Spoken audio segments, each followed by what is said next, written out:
അങ്ങനെ 5 വർഷത്തെ ഇടവേളയ്ക്ക് ശേഷം കോട്ടയം ഫ്ലവർ ഷോ വീണ്ടും സ്റ്റാർട്ട് ചെയ്തിട്ടുണ്ട്.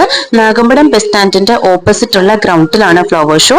ടിക്കറ്റ് പ്രൈസ് ഒരാൾക്ക് 100 രൂപയാണ്. ഇവിടെയാണ് ടിക്കറ്റ് എടുക്കുന്ന സ്പേസ്. 5 വയസ്സിന് മുകളിലോട്ടുള്ളവർക്കെല്ലാം ടിക്കറ്റ് എടുക്കണം.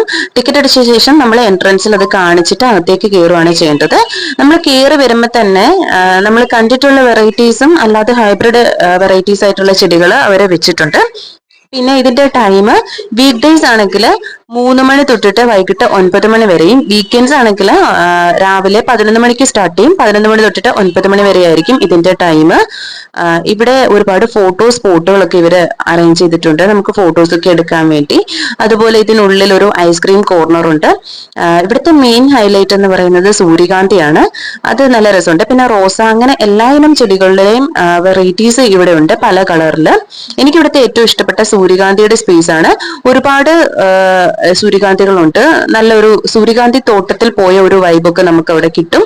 നല്ലൊരു എക്സ്പീരിയൻസ് ആണ്. ഇത് ഇവിടുത്തെ ഐസ്ക്രീം കോർണർ ആണ്. ഈ ഫ്ലവർ ഷോയുടെ ആ ഒരു ഏരിയയിൽ തന്നെ ഐസ്ക്രീം കോർണർ വെച്ചിട്ടുണ്ട്.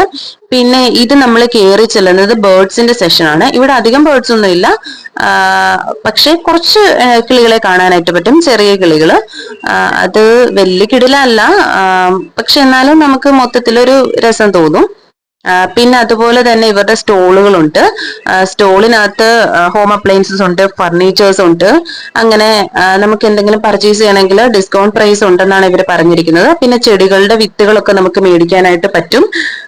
പിന്നെ അങ്ങനെ എല്ലാ സാധനങ്ങളും ഇവിടെ അവൈലബിൾ ആണ് സ്റ്റോളുകളിൽ. ഇത് ഡിഫറെന്റ് വെറൈറ്റീസ് ഓഫ് മുട്ടായികളുണ്ട്, അച്ചാറുകള്, ഡ്രസ്സുകള്, അങ്ങനെ എല്ലാത്തിന്റെയും സ്റ്റോളുകൾ ഇവിടെ ഉണ്ട്. നമുക്ക് ചീപ്പ്, അങ്ങനെ എല്ലാ സ്റ്റോളുകളും ഉണ്ട്. പിന്നെ ഫുഡ് കോർട്ട് ഉണ്ട്. ഫുഡ് കോർട്ട് കുടുംബശ്രീയുടെ ആണെന്ന് തോന്നുന്നു. അവിടുന്ന് ഫുഡ് കഴിക്കേണ്ടവർക്ക് അങ്ങനെ കഴിക്കാം. നമ്മൾ ഇറങ്ങി വരുമ്പോൾ കുട്ടികളുടെ പ്ലേ ഏരിയ ഉണ്ട്. പിന്നെ ഇത് ചെടികൾ മേടിക്കുന്ന സ്പോട്ടാണ്.